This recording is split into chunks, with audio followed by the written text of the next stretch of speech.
Boa tarde a todos, boa tarde, irmãos e irmãs. É um prazer estarmos aqui novamente juntos para dar sequência aos nossos estudos.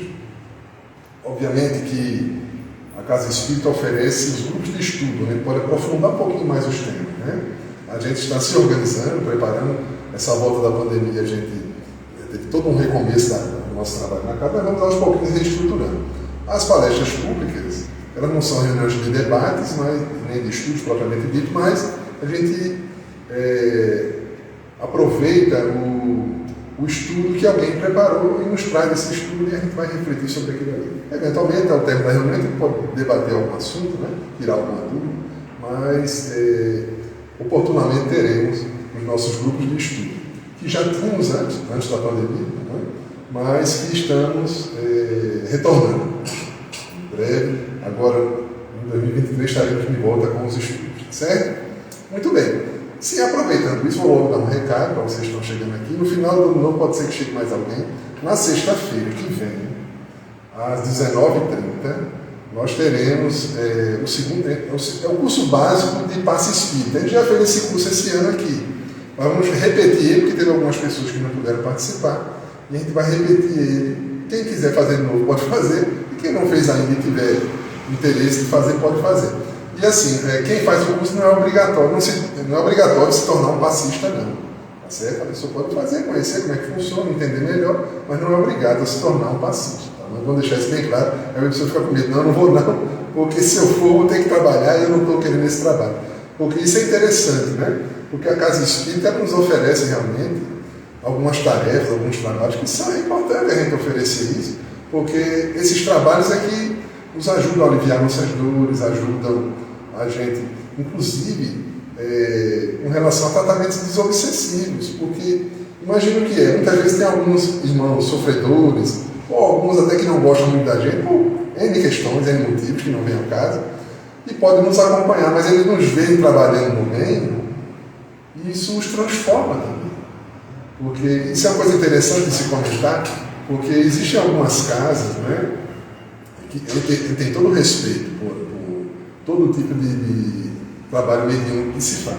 Mas algumas casas fazem um trabalho para afastar um espírito obsessor, né? A pessoa está com um problema espiritual, você vai lá e ele é afastado. A casa espírita, kardecista, vamos dizer assim, embora não seja o melhor termo, ela tem uma outra preocupação, não é de afastar, mas de orientar aquele espírito. Porque, por mais que esse espírito seja um espírito até perverso, mas é possível recuperá-lo, é possível conversar com ele e gradativamente ir ajudando ele a se afastar por livre e espontânea vontade. Porque se você afasta uma pessoa à força, né, porque um espírito é uma pessoa, você afastando ele à força, depois, na primeira oportunidade que ele tiver, ele volta. Né? Mas quando a gente vai, conversa com ele, orienta, explica, e ele vai vendo que a pessoa que ele está perseguindo está tentando se melhorar também, não é mais aquela pessoa do passado, né? Que fazia algumas coisas erradas. A gente faz coisas erradas aí, mas no passado parece que a gente fazia um pouquinho mais. Né? Então, ele vai vendo que ele está se melhorando, então ele vai se convencendo que não vale a pena ficar nos perseguindo. Então, normalmente é assim que se faz as reuniões mediúnicas na Casa Espírita. Tá certo? O doutrinador tem todo o cuidado de acolher aquele espírito, de orientá-lo, de dar um aparato, né? Sim, o acolhimento é um aparato, né, para poder ele se sentir mais preparado para poder seguir com sua vida. Por exemplo, vamos supor que numa vida anterior eu tenha tirado a vida da família de uma pessoa. Veja que coisa terrível, né? E aí, primeira coisa, quando eu desencarno e esse espírito também desencarna, né? Se a gente não se encontrar, tudo bem, se encontrar vai ser aquela briga, né? Mas depois eu reencarno e ele continua lá. Eu estou aqui, ele continua lá. Ele lembra de mim como eu era no passado. E aí ele me vê aqui agora, eu posso até estar aqui na Casa Espírita, mas ele não, mas você está aí falando agora, mas ele lá no passado, ele acabou com minha família. Mas aí o doutrinador vai conversar com ele, vai explicar. Meu irmão, mas vale a pena você ficar o tempo todo ao lado de quem você não gosta, enquanto a sua família, que você perdeu lá atrás, você tem visto sua família? Aí cai a ficha, né? Que o espírito está perseguindo outros por conta da perda da família, mas esqueceu de ir ao encontro de sua família. Então, veja, são pequenas coisas. Lógico, eu estou falando assim de uma maneira mais simples, mas o doutrinador ele tem toda uma técnica, uma habilidade, ele vai conversando direitinho, aos pouquinhos, e de repente um desses espíritos da família aparece. E aí, aquela entidade ela é encaminhada. É assim que normalmente é feito. É lógico, com suas variações, com as particularidades, cada caso é um caso, né? Mas sempre a casa espírita ela tem essa preocupação de orientar, de acolher, de tratar aquela pessoa, e não simplesmente de afastar, jogar para longe. Não é um lixo, não é algo que se joga fora, não. Um espírito obsessor, mesmo aqueles que ainda perversos, ele é um irmão nosso, porque somos todos filhos de Deus, a verdade é essa, né? Bom, esse é o desafio que a gente tem, e é por isso também, é bom falar isso aí, o pessoal do Instagram já está entrando aí, é importante falar isso também, que tem gente que diz assim, mas eu fui numa casa num instante e resolveu meu problema. Tudo bem, porque você pega aquele espírito que está lhe perturbando, você afasta e prende ele, tudo bem, sua situação dá uma melhorada quase que imediata. O problema é que a matriz do problema permanece, a desavença continua, eu vou continuar atraindo ele. Eu preciso me melhorar. Veja como é o trabalho da casa espírita. Aquele que é obsediado, ele tem que se melhorar, se tratar. E o obsessor também tem que se tratar e se melhorar. Os dois se melhorando, o problema se resolve. E você resolve para sempre. Essa é a questão. Resolve de forma definitiva. E não apenas um paliativo ali, que resolve momentaneamente, mas depois o problema continua. É a mesma coisa da pessoa que tem uma dor de cabeça e não procura um médico para identificar qual é a causa. Olha aqui um médico aqui na frente. Tem uma dor de cabeça, uma dor no peito. Não, mas se eu tomo um remedinho passa. Não vai ao cardiologista, depois tem um infarto. Porque não tratou o infarto, né? Porque não tratou a causa do problema. Então ele fica tomando um remedinho, pois não. Ele fica fazendo uns paliativos e nos esquecendo de tratar a causa do problema. Então a casa espírita tem essa preocupação de nós tratarmos a causa e nos a fundo. Pois não. Boa tarde. Então, meus queridos irmãos, é essa a proposta que temos na casa espírita. Vamos então nos preparar. Hoje temos na palestra, o nosso querido irmão José Neto, né, que é um colega das antigas, trabalhando juntos lá em Recife, no Grupo Espírita da Esperança. Se tiver alguém do Esperança olhando aí, ou vendo depois, um abraço ao pessoal do Esperança. E trabalhamos por lá por um bom tempo. E ele veio antes para Caruaru, porque ele é da terra, né? Ele é daqui. E eu vim depois com minha família e nos reencontramos. Então ele está aqui conosco hoje, muito gentilmente preparou esse tema para a gente, já estamos agendados já há um bom tempo, né, para essa palestra de hoje, e a gente vai aproveitar. O tema é Carregue Sua Cruz. Carregue Sua Cruz. O que será que o nosso irmão vai trazer sobre isso? Porque será que a gente sabe mesmo o que é uma cruz? A cruz que pintaram para a gente é uma coisa, mas na visão espírita, o que é essa cruz? Vamos saber hoje. Estou curioso para saber o que o nosso irmão vai trazer para a gente. Ok? Então vamos iniciar com a prece inicial. Vou pedir ao nosso irmão Tarcísio que venha fazer a prece, por favor.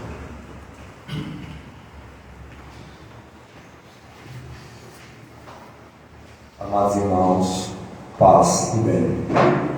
Senhor Jesus, espiritual da Dominica, mais um domingo estamos aqui reunidos com o propósito de sairmos mais elevados.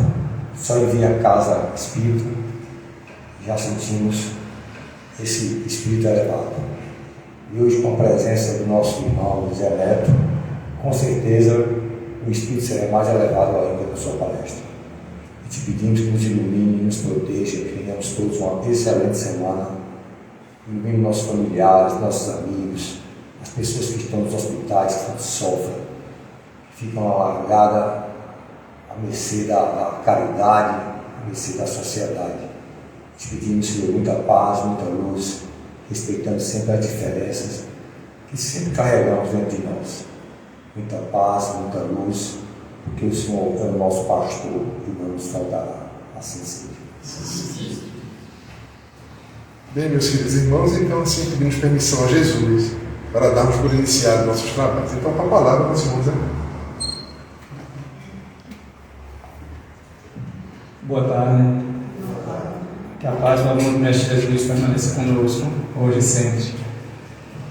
A alegria que retornamos a esta casa, que é nossa, né? retornamos a esta casa para darmos continuidade aos nossos estudos, né? Esse finalzinho de ano, chegando aí, né?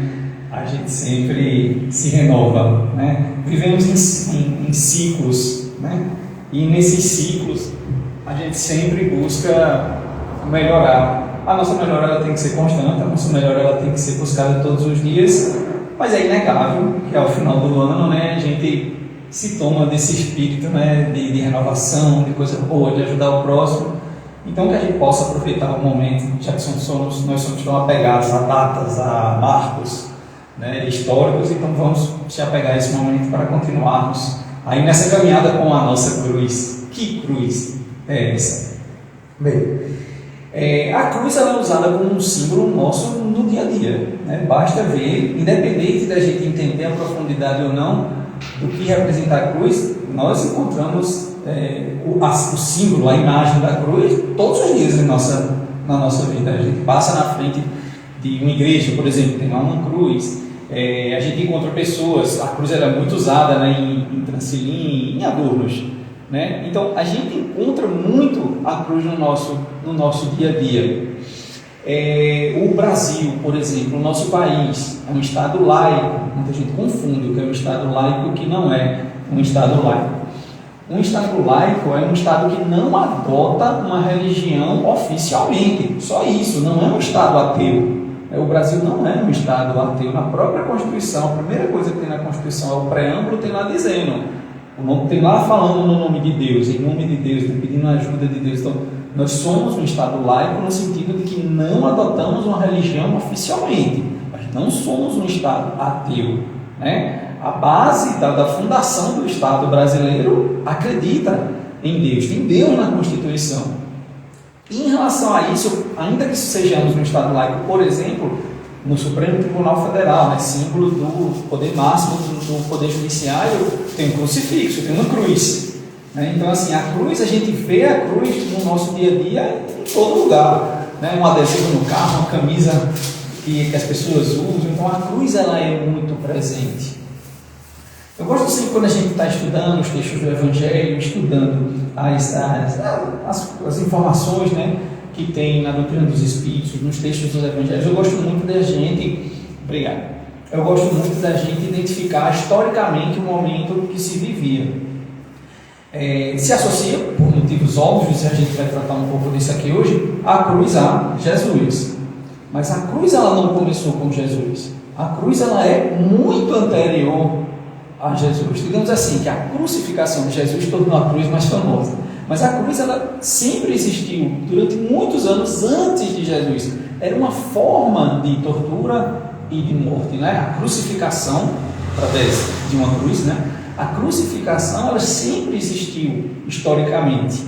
Então, com Jesus ela adquiriu outro significado que a gente vai tratar um pouco aqui. Mas historicamente já era uma forma de tortura e de morte a pregar, né? Como foi feito com Jesus, aquela pessoa na cruz. Então veja que historicamente é uma coisa bem anterior a Jesus, embora tenha adquirido, né, maior importância histórica e de uma profundidade muito maior com a crucificação de Jesus.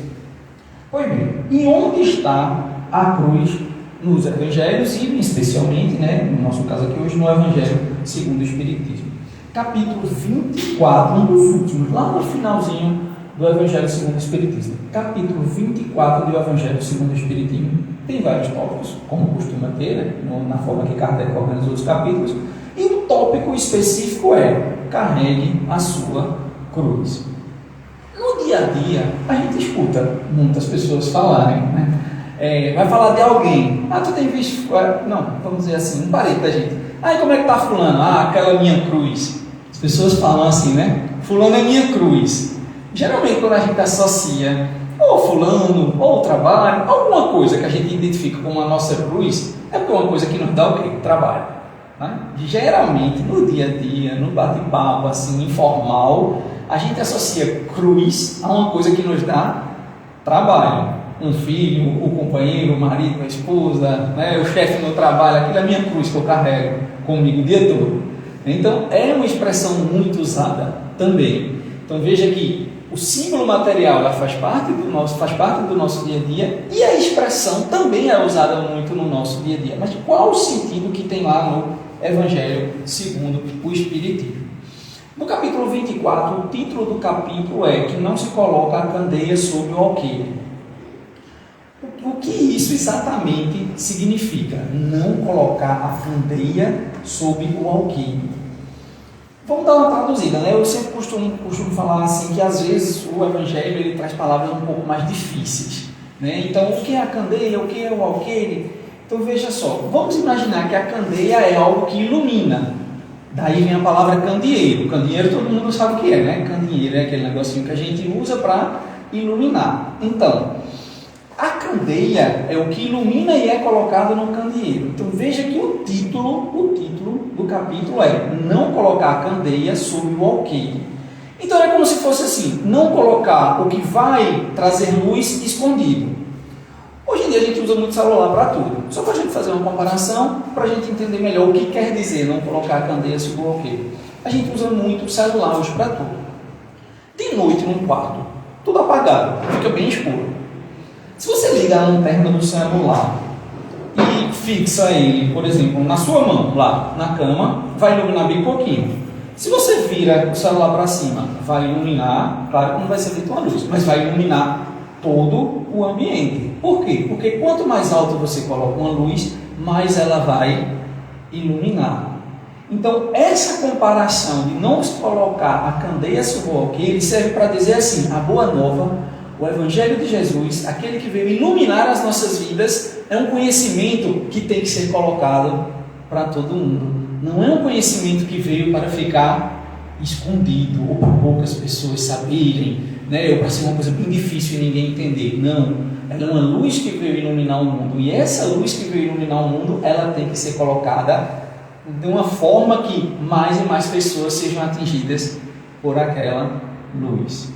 Pois bem, só que aí esse capítulo, ele começa tratando disso, aí ele vai discutir, por exemplo, os apóstolos, os seguidores, né? Os 12 lá que seguiam Jesus. Eles perguntavam a Jesus por que ele falava com parábolas, né? Por que ele não falava mais claramente as coisas? Está nesse capítulo também. Aí ele vai e explica isso a eles. Olha, vocês, se referindo aos 12, né? Vocês têm um conhecimento que eu posso falar mais abertamente para vocês, mas a imensa maioria das pessoas não tem. Então não posso falar sobre coisas que elas não vão entender. E eu gosto muito de fazer uma comparação bem simples, trazendo para o nosso dia a dia, como a gente também costuma fazer. Quando uma criança chega para a gente e pergunta assim, como se acendeu essa luz? Uma criança pequenininha, 4, 5 anos, curiosa, né? Faz do porquê e pergunta, como se acendeu essa luz? O que é que você vai dizer? É porque no interruptor, você mostrou que é um interruptor, você aperta e acende, apaga. Ela vai entender que a luz acende e apaga no interruptor e vai saciar a curiosidade da criança. Mas se você diz assim, olha, é porque tem um rio chamado São Francisco, que tem muita água, construíram uma usina hidrelétrica, pronto, a criança não está mais nem prestando atenção, porque ela não vai entender nada do que você está explicando, de onde vem a eletricidade para chegar até que você está explicando mais do que ela tem capacidade de entender. É isso que Jesus quis dizer aos seus discípulos, aos apóstolos lá, quando ele dizia isso. Eu falo por parábolas porque eu tinha que explicar coisas que eles entendam. Não adianta ele querer explicar. E aí vem Kardec brilhantemente nos diz, porque nós estávamos na infância da humanidade aqui na Terra. Por isso que eu gosto de fazer essa comparação. Nós éramos as crianças que perguntavam como acendia a luz. Não tinha como ele fazer uma explicação muito mais profunda. Ora, se ele falou há 2000 anos, até hoje a gente está tentando entender e pôr em prática, imagine se há 2000 anos ele fosse claro e explicasse tão profundamente coisas que não são necessariamente ou só da matéria, como é o conhecimento dele, muito mais profundo do que a matéria, o ensinamento dele. Então não tinha como ele fazer isso. Mas essa luz, essa boa nova, ela veio para iluminar e não para ficar escondida. E aí, andando no capítulo, chegamos finalmente no carregue a sua cruz. Vamos lembrar que Kardec, ele sempre coloca o trecho do Evangelho e vem a explicação depois daquelas passagens. Nessa parte, carregue sua cruz, nós temos dois trechos do Evangelho. Uma passagem curta de Lucas, que diz mais ou menos assim, dando também, né, aquela simplificada nas palavras como a gente costuma fazer. Se você sofrer, haverá uma recompensa para você, bem simplificadamente. Se você sofrer, haverá uma recompensa para você. A outra que interessa mais, por isso que eu vou focar mais na outra. A outra passagem, nós sabemos que os evangelhos, né, que são os Atos, são 4, Marcos, Mateus, Lucas e João. Não são muitas as passagens que tem nos 4 evangelhos. Né? Cada evangelista escreveu lá as suas coisas, e são algumas poucas passagens que tem nos 4. Não necessariamente escritas iguais, mas trazendo aquela ideia. Essa é uma delas. O carregue a sua cruz, ele é identificado nos 4 evangelhos. Ele tem em Lucas, tem em Mateus, tem em Marcos e tem em João. Como é que está lá? Também dando aquela, né, arrumada que a gente costuma fazer. Se alguém quiser vir após mim, renuncie a si mesmo, carregue a sua cruz e siga-me. Essa é a passagem mais conhecida, mas ela não só fica nisso não, ela é um pouquinho maior. E ele diz o seguinte: se você salvar a si mesmo, se perderá. Se você se perder por mim, isso era Jesus, então assim, por mim, por ele, né? Era Jesus falando. Se você se perder por mim e pelo Evangelho, se salvará. Para que ganhar o mundo e perder a si mesmo? Então essa é a passagem completa do carregue a sua cruz. Então a gente vai pegar aqui alguns desses pedacinhos, é uma passagem um pouquinho maior, mas vamos tentar explicar um pouquinho cada uma delas. Então veja que ele diz assim: se alguém quiser virar por mim, renuncie a si mesmo, carregue a sua cruz e me siga, que é o trecho mais famoso. Renuncie a si mesmo. A gente tem que ter cuidado. O que é o renuncie a si mesmo? Qual é a base, e aí em vários outros encontros que a gente já tivemos aqui na casa, qual é a base da doutrina de Jesus? Humildade e caridade. É a base. Qualquer coisa que você for pegar e extrair o que está querendo dizer, os trechos do Evangelho, ele vai estar falando a fundo de humildade e caridade. Quando se diz renuncie a si mesmo, não está mandando a gente renunciar à nossa vida. Não está mandando a gente deixar a nossa vida para lá e vamos viver só em prol do Evangelho, só em prol... Ora, nós temos família, nós temos trabalho, a gente precisa se alimentar, a gente precisa morar, enfim, nós precisamos educar os nossos filhos, nós temos uma série de coisas para fazer. O renunciar a si mesmo não é renunciar à sua vida, né? A vida que nós temos é aquela vida que nós precisamos para cumprir com as nossas missões, que a gente veio aqui cumprir. Então, renunciar a si mesmo não é abrir mão da existência da sua vida. O significado não é esse. Seria mais no sentido de deixarmos de ser egoístas. O renunciar a si mesmo é: não pense só em si, não pense só nos seus interesses, não faça as coisas só para si e pensando em si. Esse seria o renunciar a si mesmo. Por quê? Vamos voltar. É fora de que não há salvação? A gente já tratou várias vezes aqui. Caridade. Para você ser caridoso, você não pode ser egoísta. Não tem como, né? Não tem como. Porque se você é egoísta, não tem como você pensar no outro e você tentar ajudar o outro. Pois bem, então ele continua dizendo, Kardec, agora começando as explicações sobre o capítulo.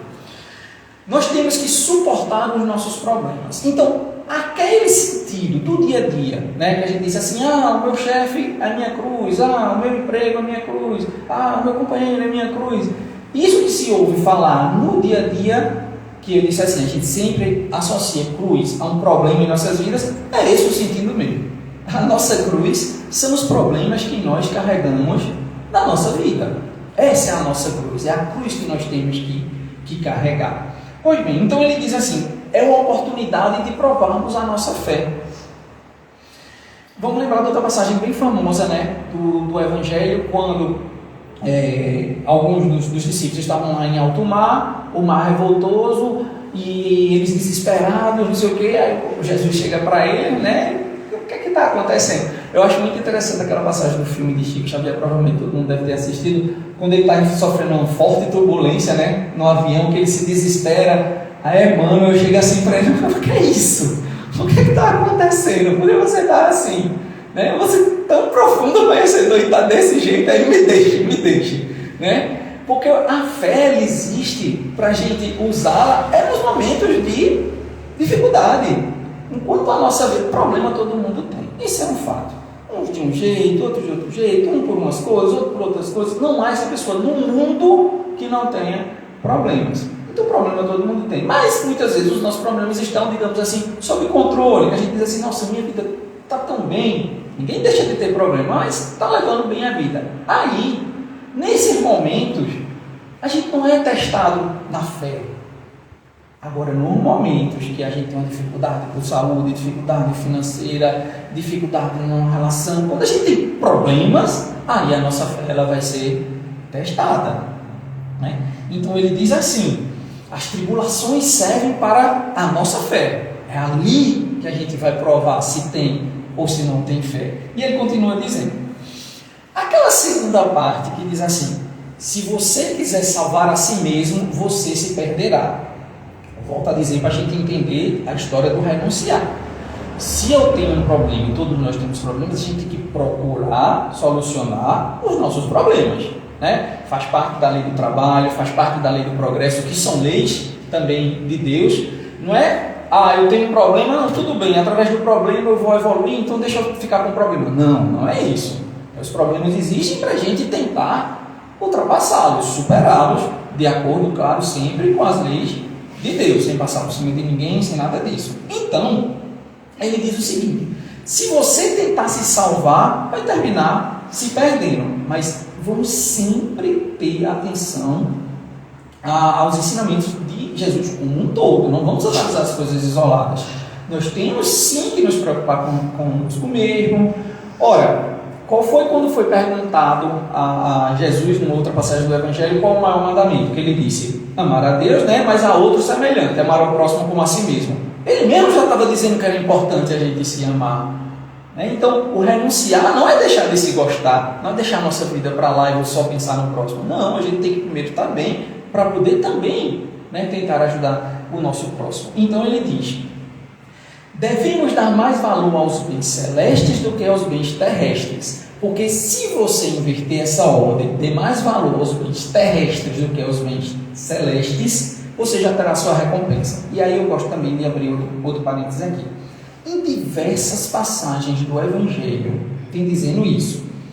Se você se preocupa mais na terra com alguma coisa em seu proveito, em forma de recompensa, isso não será levado em consideração a você, digamos assim, na contabilidade divina.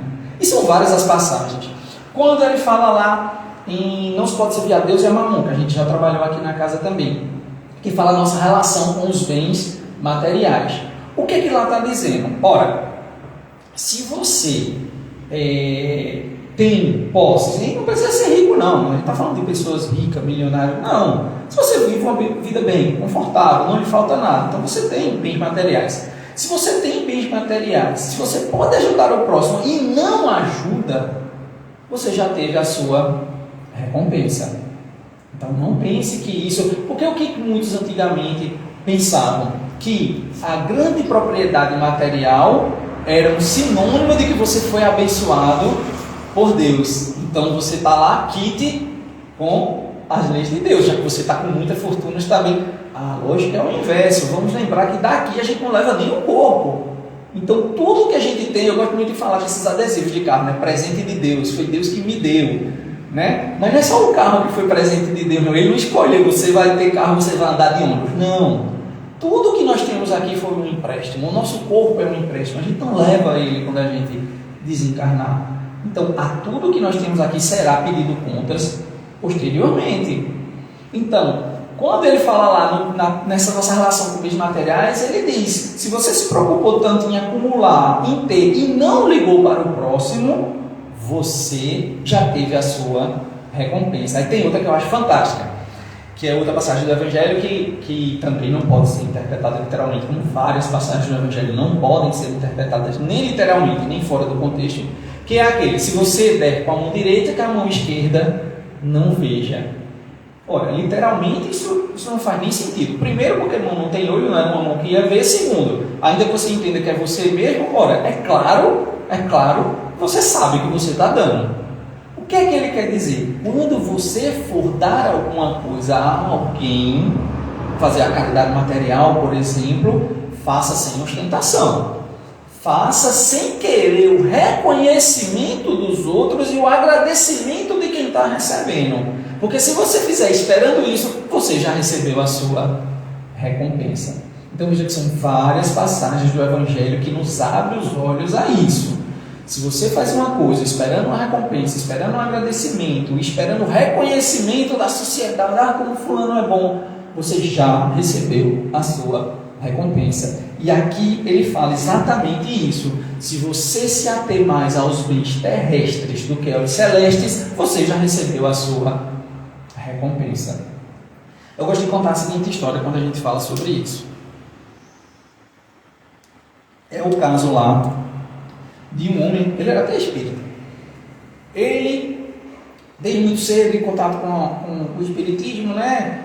No espiritismo, o que é que ele ensina a gente? Todo bem que você faz ao outro, ele volta para você. É uma coisa que é nos explicado, né? A gente não colhe o que a gente planta, né? Então, assim, se eu faço coisas boas, eu vou colher coisas boas. Aí vem esse homem, profundo conhecedor disso, e todo o bem que ele fazia, ele teve uma ideia: vou anotar no caderno.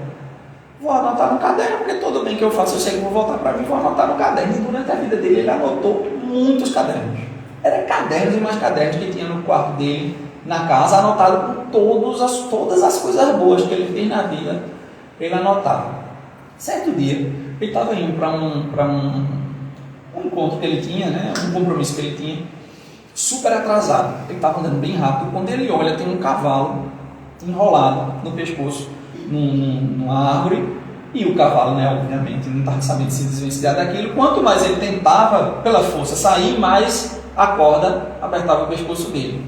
Aí ele olhou, ficou sem saber, ajudo, não ajudo, ele estava atrasado, ele, tá bom, vou lá, deu uma corridinha, saiu do caminho, tirou a corda do cavalo do pescoço, tirou a corda do cavalo, né, que estava no pescoço dele, e foi embora. Só que ele estava tão agoniado nesse dia por estar atrasado, ele não anotou. Esqueceu, foi uma coisa boa, foi, né? Ele salvou o cavalo, mas ele não anotou porque ele esqueceu. E vida que segue.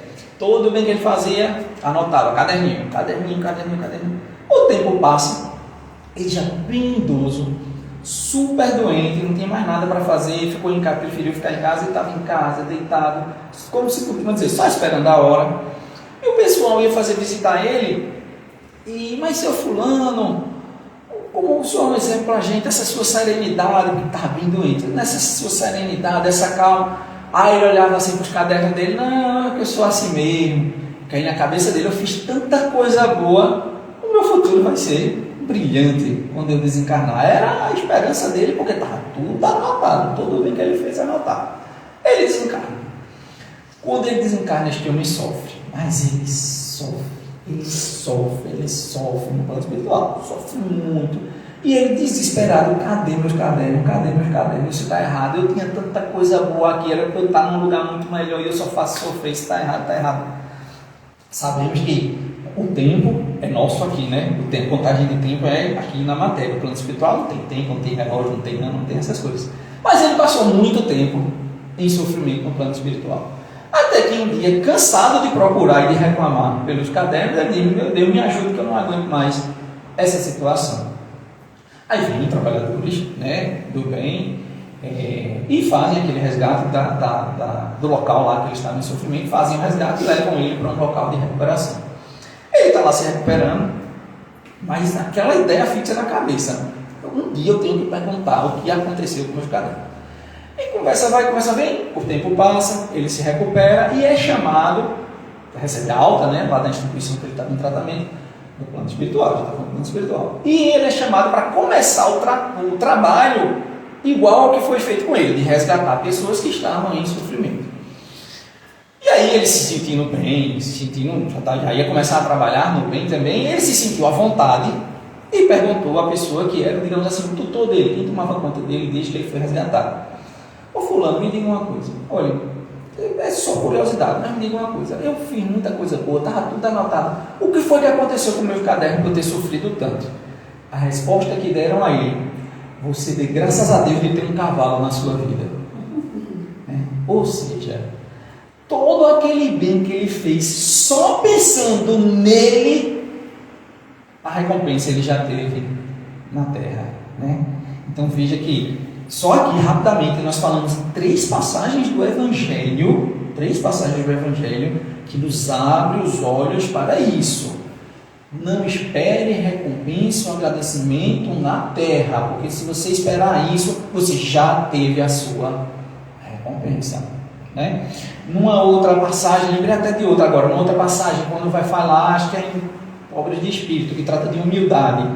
Aí o que é que tem lá dizendo? Fala assim: toda vez que você for, ou é misericordioso, um dos dois, toda vez que você for perdoar, é misericordioso. Se você for perdoar alguém, perdoa com humildade, porque se você está perdoando alguém para os outros verem, nossa, olha como ele é bom, está perdoando a pessoa, você já teve também a sua recompensa. 4, só aqui rapidamente a gente lembrou de 4 puxões de orelha para o Evangelho nos dá de, faz o bem, tudo bem. Uma coisa é a gente saber que o bem que a gente faz, ele volta para a gente. Outra coisa é a gente só fazer o bem por isso.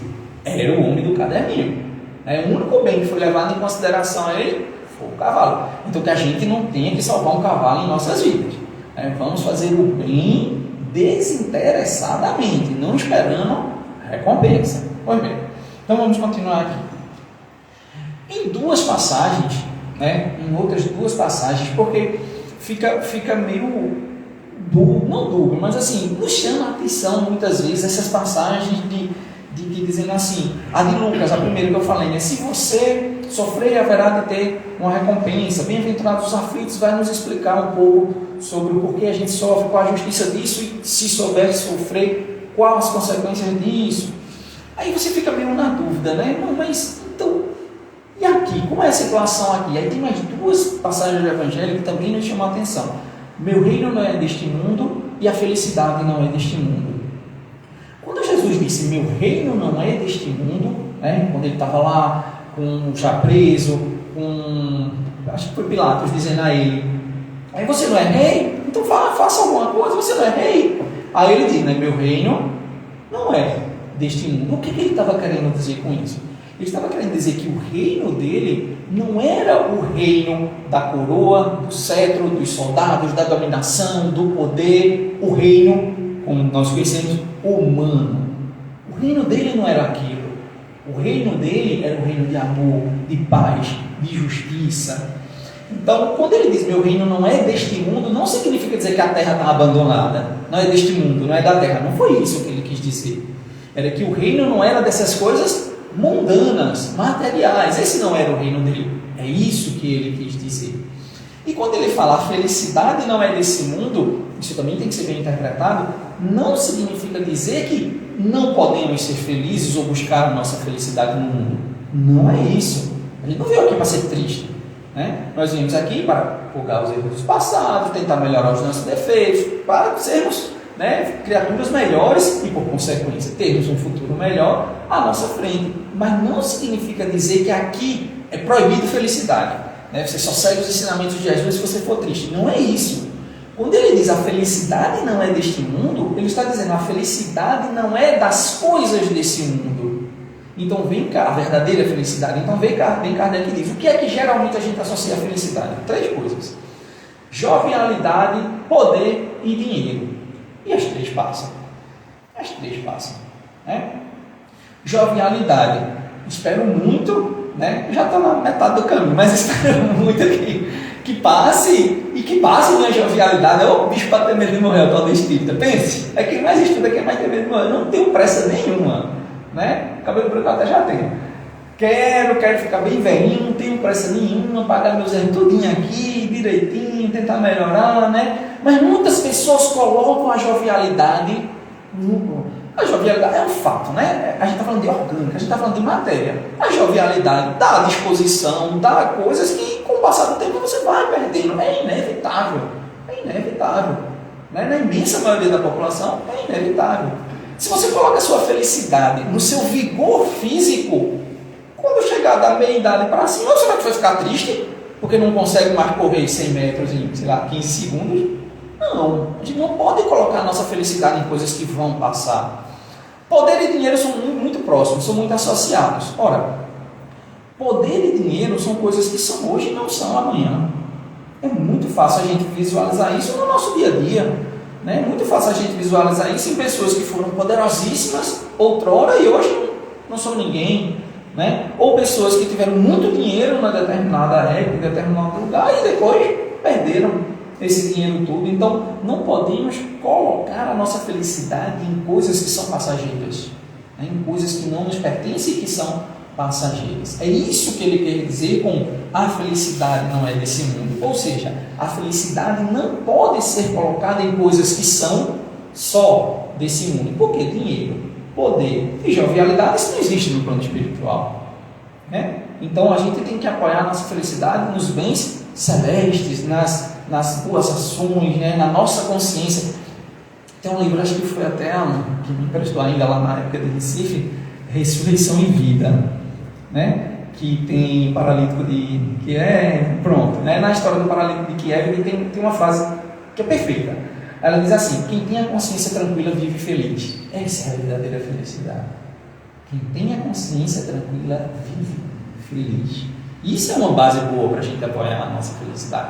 Não jovialidade, poder e dinheiro. Pois bem, mas seguindo aqui. Então, vem alguns autores e começam a estudar a cruz e ela diz assim: realmente ela é um emblema das provas que a gente tem que passar na vida. É esse símbolo que a gente associa mesmo no dia a dia, é isso mesmo. A cruz é um emblema, é um símbolo que representa as dificuldades que nós temos que passar em nossas vidas. E ele diz mais, é uma expressão que eu achei ótima, é um elevador de almas.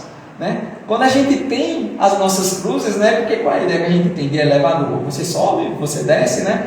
Então a cruz ela vai fazer a gente subir, né? Nesse imaginário popular que evoluir não é subir, não é crescer. Então é um elevador de almas. A gente tem as nossas cruzes no dia a dia para a gente evoluir, mas tem que saber carregar a cruz. Tem que saber carregar a cruz. Pois bem, então, lembra que eu falei que nos 4 evangelhos tem a cruz, né? Uma das primeiras coisas que eu falei, nos 4 evangelistas, eles tratam do tema cruz. Tem uma série fantástica, né? Que é o Evangelho segundo Marcos, segundo Mateus, segundo Lucas e segundo João, né? Da Federação, que é a psicografia de Emmanuel, né? Essa série é fantástica, recomendo a todo mundo, quem gosta de aprofundar o estudo do Evangelho. 2 dos evangelhos, o de Marcos e o de Lucas, Emmanuel detalhou essa questão da cruz. No primeiro, no de Marcos, ele diz o seguinte: quando a gente carrega a cruz em prol dos outros, isso é melhor ainda, né? Por quê? Porque você está fazendo o quê? Praticando a caridade. Lembra que eu disse? Humildade e caridade, a base da doutrina de Jesus. Então, quando você carrega uma cruz em prol dos outros, você está também fazendo um bem enorme. Mas ele vai aprofundar mais. Ele diz o seguinte: ninguém resgata um débito sem sofrimento. Ninguém resgata um débito sem sofrimento. Então a cruz é esse símbolo dos problemas que nós temos que passar em nossas vidas, muito provavelmente por aqueles erros que, como foi falado no exórdio, que nós cometemos em outras vidas e que a gente ainda comete, obviamente, porque não somos perfeitos, na existência atual. Só que aí, nos comentários a Marcos, ele faz duas separações das nossas cruzes, na matéria e enquanto espírito. Na matéria ele diz o seguinte: algumas das nossas cruzes, dificuldades orgânicas, ou seja, doenças, né? Esse gás que a gente vai perdendo quando a jovialidade vai passando, não necessariamente uma doença, mas dificuldades orgânicas são cruzes que nós temos que pegar, que carregar. Uma questão interessante que não é fácil a gente lidar com doença, né? Dos nossos, não é fácil a gente lidar com doença. Mas tem uma mensagem, eu acho que é de Emmanuel, que eu acho fantástica também, que parece ser difícil a gente interiorizar e colocar no dia a dia, que é: a doença é contingência natural nas criaturas em processo de evolução. Todos nós somos criaturas em processo de evolução, estamos na matéria, o nosso corpo ele é orgânico e sofre as vicissitudes, os ataques, os problemas próprios da matéria, e as doenças elas vão aparecer. Então as doenças elas são uma coisa natural em nós, criaturas em processo de evolução ainda na matéria. É fácil lidar com a doença? Não é. Mas é uma coisa que vai nos atingir uma hora ou outra, ou a gente, ou alguém próximo da gente. Faz parte do nosso dia a dia a existência das doenças. Aí ele diz outras coisas. Os degraus sociais. Porque veja, por mais que a própria codificação em diversas passagens ela nos chame a atenção para o fato de que a prova da fortuna é uma prova mais difícil do que a prova da miséria, né? Em termos de prova. Ninguém está dizendo que levar uma vida na fortuna é mais difícil do que levar uma vida na miséria. Não é isso. Não é isso. Vamos atentar para as palavras. A prova que você tem que passar quando você tem uma condição financeira é uma prova mais difícil de você superar do que a prova quando você tem uma condição menos favorecida. No caso, a prova e não levar uma vida são coisas diferentes. Então esses degraus sociais também são um problema, são as nossas cruzes, né, que nós temos que carregar em nossas vidas. E a parentela infeliz, né? Ele dá 3 exemplos assim: a parentela infeliz, né, os parentes, enfim, aquelas pessoas do seu convívio mais próximo, que você tem dificuldade, que você traz problemas, também são cruzes que nós temos que carregar em nossas vidas. Eu não gosto muito de ditado não, mas aí tem um ditado que o Espiritismo vem colocar totalmente por terra, que é o ditado que diz assim, né? Amigo você escolhe, familiar você não escolhe. Olha que não é bem assim, né? A gente estuda processo de reencarnação, não sei o quê. Muito pelo contrário, você escolhe sim os seus. Na maioria das vezes os seus parentes, então não venha com essa história de que parente você escolheu. Agora aguente as suas escolhas, né? Pois bem, no plano espiritual, quais seriam as cruzes que o espírito carrega? Primeiro, a vergonha dos defeitos, né? Quando lá no plano espiritual a gente recobra essa consciência, a gente, né, vê tudo que a gente ainda faz de errado, então o espírito ele sente vergonha daquilo. A expiação da culpa, ou seja, a tal do inverso daquele trecho do livro que eu falei, a tal da consciência pesada, né? Você vai expiar aquela culpa, aquela consciência pesada. Puxa vida, errei, eu não devia ter feito isso. Então, isso é uma cruz que o espírito vai carregar com ele. Os débitos não pagos. Aí eu gosto muito, Jeff, né, um amigo assim como lá do Esperança, ele me falava sempre isso e botou até um cartazinho lá nos quadros do centro, que dizia assim, acho que esse, ou é de André Luiz ou de Emmanuel, agora eu estou lembrado, diz assim: o que mais atormenta um espírito quando ele recobra a consciência é a consciência do tempo perdido. Ou seja, quando ele, lá, né, depois do desencarne, que ele recobra a consciência, né, que ele vai olhar para trás, ele perdi uma reencarnação inteira, podendo ter melhorado isso, e não aproveitei a oportunidade. Então, tudo isso também são cruzes que, quando o espírito está no plano não da matéria, né, no lado espiritual, ele vai carregar. Por fim, ainda da última análise de Marcos, ele diz o seguinte, aquilo que a gente já falou lá, mas para o começo. Para você carregar a sua cruz, você tem que deixar o egoísmo do lado, né? A gente tem que deixar esse sentimento que eu sou mais importante, todos os meus problemas são mais importantes, todo mundo tem que dar atenção a mim, enfim, tudo isso que todo mundo sabe o que é egoísmo, a gente tem que deixar isso de lado e carregar a nossa cruz. Quando ele fala do Evangelho de de Lucas, Emmanuel, né, fala do Evangelho de Lucas, ele fala uma coisa fantástica que talvez passasse despercebido pela gente, lá naquela passagem que diz assim: aquele que quiser vir após mim, renuncie a si mesmo, ele falou, carrega a sua cruz, a gente falou, e siga-me. Olha o que Lucas vai falar, Emmanuel vai falar do Evangelho de Lucas quando ele fala, e siga-me. O que é que acontece? Até outro ditadozinho, né? Eu estou lembrando de um ditado assim. O que é que uns ditadozinhos que dizem assim, não, Jesus até que é um cara legal, o problema é o fã-clube, né? Olha o que Jesus disse, siga-me. Ele não disse, sigam os cristãos. Ele disse, siga-me. E aí vem Emmanuel e nos fala brilhantemente, nós temos que seguir o Mestre e não transformar isso numa idolatria humana. Nós temos que seguir o Mestre, nós temos que seguir Jesus. Vamos lembrar que em nome de Jesus já se matou muita gente, Jesus nunca mandou matar ninguém, muito pelo contrário, né? Então, não é o palestrante, o dirigente da casa, o passista, o grande orador que a gente tem que seguir, não é qualquer denominação religiosa, não é o pastor, não é o bispo, não é o padre, a gente não tem que seguir os humanos, porque nós somos falhos, nós não somos perfeitos, a gente erra e vai continuar errando, porque por mais que a gente tente, ainda não conseguimos nos livrar de todos os nossos defeitos, nós estamos engateando na evolução ainda. Então, se a gente idolatra o humano, no primeiro erro que ele cometer vem o quê? O desapontamento. Aí vamos supor, nossa, eu gosto muito de tal casa espírita. Por quê? Porque fulano é um arretado. Eu gosto muito de fulano. Fulano. Aí começa a idolatrar a pessoa. Fulano é arretado, fulano me dá conselho. Não dá 15 dias ver fulano fazer uma coisa que no seu juízo, não acredito que ele está fazendo isso. Cai por terra, não quer mais vir para casa, não quer mais nem saber de espiritismo, porque fulano, que era um ícone, era um ídolo, fez aquela besteira. Por quê? Porque a gente segue os cristãos e não Cristo. Então eu achei fantástica essa explicação de Emmanuel para vamos parar a idolatria humana e vamos seguir quem ele mandou seguir, que é quem? É ele. Nós temos que seguir o Cristo e não os cristãos. Ele é o nosso modelo e não nós somos modelo para ninguém. Eu achei isso uma das melhores explicações que eu já ouvi sobre esse carregar a sua cruz. Pois bem, mas aí, finalizando o Evangelho de Lucas, ele diz o seguinte: ora, a realidade que nós passamos é a realidade que a gente tem de passar.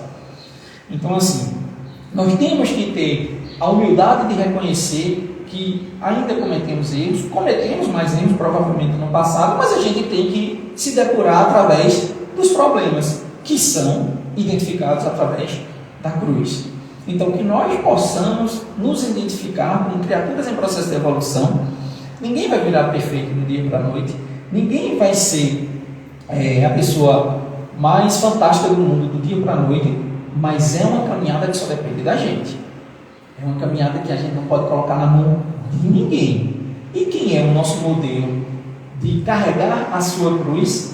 É Jesus. Vamos lembrar, para finalizar, do capítulo que trata de brandos e misericordiosos, do tópico que fala de paciência, que tem lá dizendo: Cristo é o vosso modelo, sofreu mais do que qualquer um de vós e nada tinha a reparar. Então, se ele, que nada tinha a reparar, que já era esse Espírito perfeito, que hoje já há milhões de anos ele já era, não tinha absolutamente nada a reparar e sofreu o que ele sofreu numa crucificação, quem somos nós para estarmos reclamando das nossas cruzes? Vamos ter a humildade de reconhecer que os problemas que nós passamos são necessários a nosso adiantamento.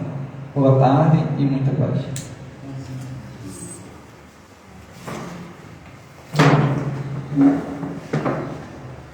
Muito bem. Passou ligeiro, eu estava até esperando continuar, mas tudo bem, está tudo certo. Muito bem, pessoal. Obrigado, Zé.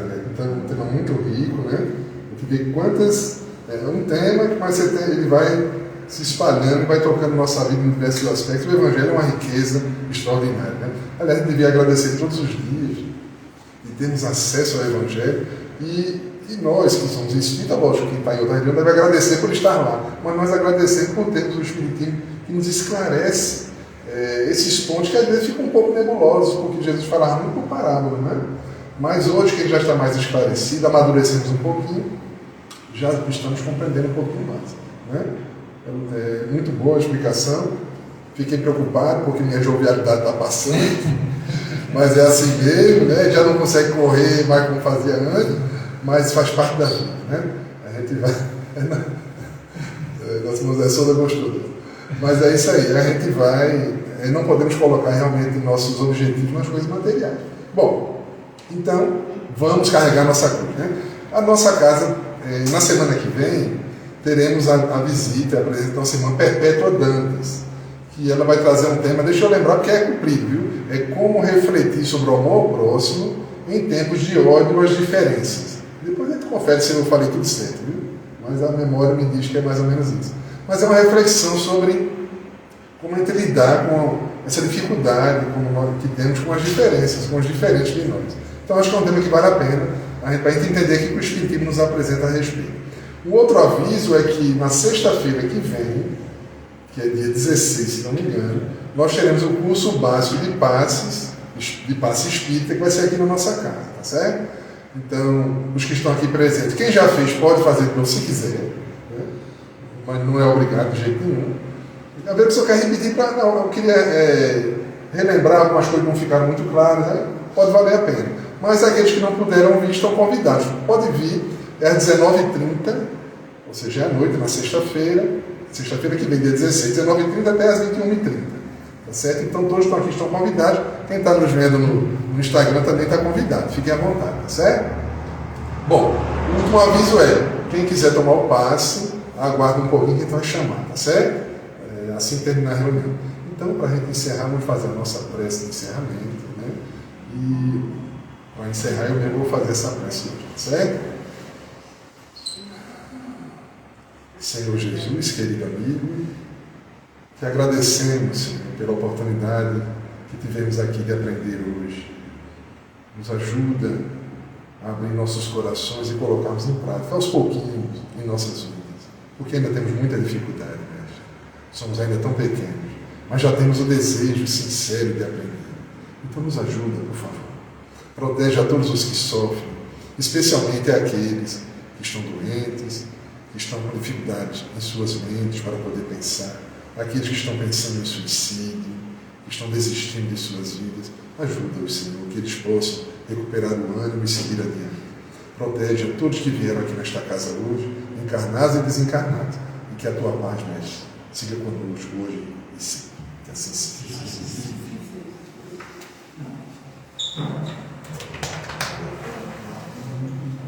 Deixa eu só terminar.